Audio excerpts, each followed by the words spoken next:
What up, what up, what up? Sorry.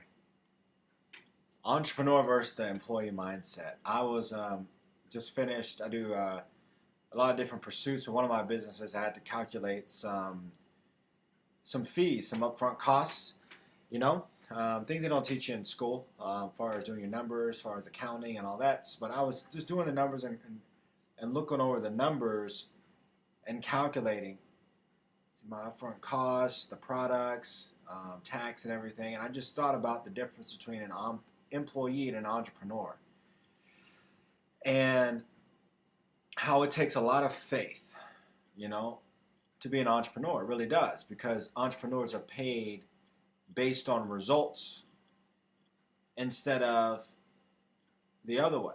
Now, let me say this: for employees, it takes a lot of faith too. And the reason I say that is most people, when they sign up for a job, they're putting their faith completely 100% into an employer. Now, I believe obviously we have to have employees and have to be entrepreneurs. It's just which one fits you both best, I guess. But I was just thinking about this. Not saying one's better than the other. It really just depends on the person. Not everybody's meant to be an entrepreneur. Not everybody's meant to be an employee. You honestly, basically, you can't have one without the other. So I was thinking about it. I was like, it takes a lot of faith to be an employee too. Because an employee, most likely, depending on when they get signed up, have you ever had the experience where you got on a job? I've worked multiple jobs where it literally takes almost 3 weeks to receive a check. So you're technically working for free. Technically, you look at the gas expense, the time it takes to get there, the time that you're there, 8, 10, 12 hours a day. You're putting a lot of faith in your employer to pay you. And then when he does pay you, you look at, especially if you're in specific, states. I used to live in California. If you look at all the deductions that are taken out of your check, sales tax, not sales tax, but federal income tax, Social Security, state tax.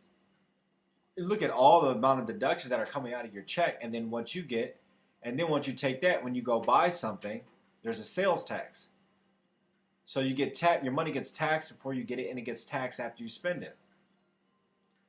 It's really what is your choice. And it made me think of Robert Kiyosaki talked about that, about how understanding tax law is extremely important. Which one do you want to be? Do you want to be the employee? Do you want to be the entrepreneur?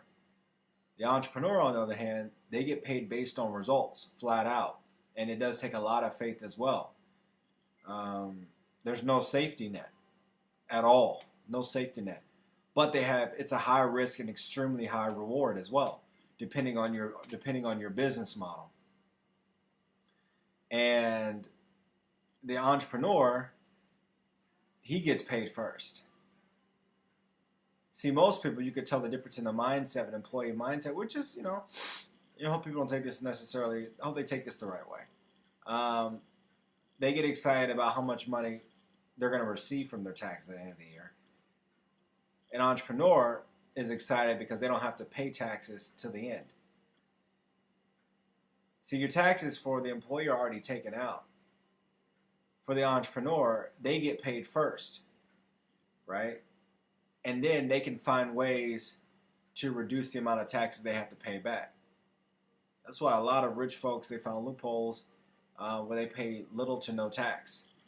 Especially if you roll your money into real estate, supposedly, and then, instead of, when you sell real estate, getting a capital gains tax, capital gains, and then your capital gains gets taxed, you roll it over into a bigger piece of real estate, and you can avoid paying tax. It's probably what Donald Trump did, to be honest with you.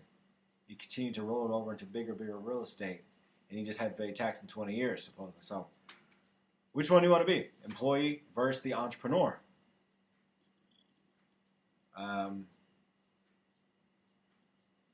It really just depends on your personality. Do you like work for other people? I love working with people, but not for other people. There's a difference. Do you like working for other people? Are you happy with the government and everyone else taking their cut first, and then you getting what's left, and then you have to pay taxes on everything else? Remember, and I'm just learning about this information and grasping it more and more, Back in the day, there was no sales tax. That's why if you ever I worked in retail, I actually worked at a Best Buy. I worked in the Samsung section. I was one of the Samsung product consultants, and I had a lot of foreigners that would come in, and they would ask what the price is, and they asked, and they said, "Oh, I thought it was this price," but over in other countries they don't have sales tax. So all that to say, I was doing some numbers on the products that I was selling today, and I was, you know, looking at the numbers and realizing, like, oh man, I have to factor in the sales tax as well. Factor in the sales tax, the fees through the platform that I'm using, and the for a couple platforms that I'm using, and the sales tax as well. And then I get my profit out of that. And then learning that, hey, to scale your numbers, your pricing to a certain degree so you can receive profit. If not, you'll lose money. So it's very interesting, and it's new for me, I guess you could say. For entrepreneur, it's a completely different mindset. So a tip that I got from somebody else that I'll pass along is listening to entrepreneurs, listening to stories, biographies. YouTube has a lot of people on there who just tell their life story. It's like 30 minutes to an hour. They tell their story, and you can just learn and just get nuggets from them. And you start actually thinking like them and seeing why they make the certain decisions they make, and seeing why, if you're working that job, if they cut you early. It may not be necessarily because they don't like you. It's because it's all about numbers and money. You have to understand that they have a certain a payroll, basically. They have those expenses. They have those fees that if they're too high, it cuts on their profit. So if there's not an inflow of business, that's why also they might push you to, you might have upfront products that may push you to, for add-ons.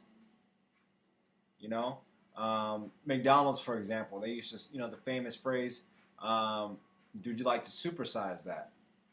It's for profit margins. A lot of those businesses don't make too much money on the main products, but they make a lot of money on the accessories.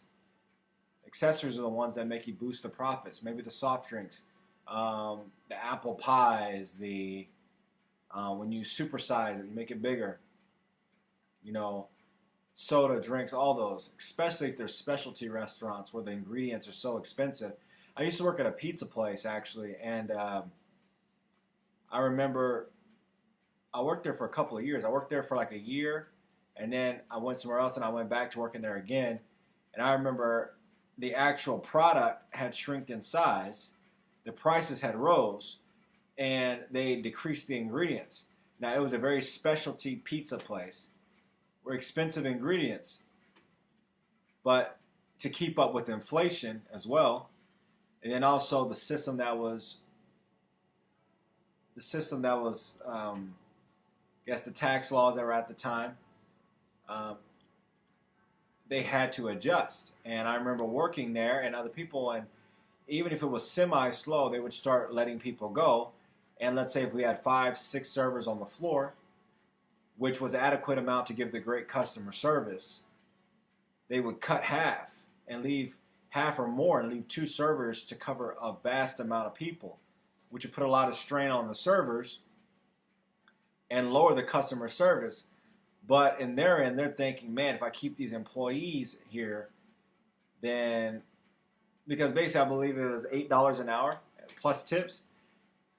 If I keep these employees here, what's going to happen is it's cutting into our profits because they have these expenses, these overhead expenses. So which one do you choose? Do you choose to have fantastic customer service, or do you choose to and leave more people on the floor, or do you choose to basically take the people off the floor, decrease your customer service? From my point of view, because I'm more of a customer service, the customer, for the most part, I wouldn't say is always right, but word of mouth is so powerful. I'm thinking if you decrease your service, people complain, and a negative comment, unfortunately, within that arena will go a lot further than a positive comment. So maybe a thing is, I'm just talking to you, maybe a beneficial thing to do would be to have some add-on products with high profit margins on the back end, and maybe incentivize your employees to push those products. There's always a way to figure something out. But it just points to the fact of being an entrepreneur, you have to create and think these ways. See, employee is just show up and let me just do my work, especially if they're just salary, and let me just get paid. I'm not saying that that's for everyone, but being incentivized as far as having promotions, commission on the back end, whether it be recognition, important ways to keep people moving forward. If not, the employee, there can be a lazy employee mindset where you just go there and just get paid, the feed me mentality. So all that to say, which one do you want to be? Both take faith. One has high risk, high reward. The other one is where you're the one who gets paid last and taxed the most. It's a well-known fact you will never become rich working for somebody else. So really it's about your values. Employee versus entrepreneur. Let me know your thoughts about this. Do you want to be an employee? Do you want to be an entrepreneur, and why? Thanks for watching this. Just some thoughts, man. Just daily vlog. Just kind of felt like sharing today. And yeah, it's your choice. We all have a choice. A lot of people think now that we have to, especially nowadays, 2016, you may not even have a choice. You may have to go the entrepreneurial route. That's a whole nother discussion. But the way things are going, your skills, besides your job, have a job, great, keep it. But you may have to add some more skills on the side to produce the income you want. Check me out below. Follow me below. My links below to see exactly what I'm doing. And thanks. Peace.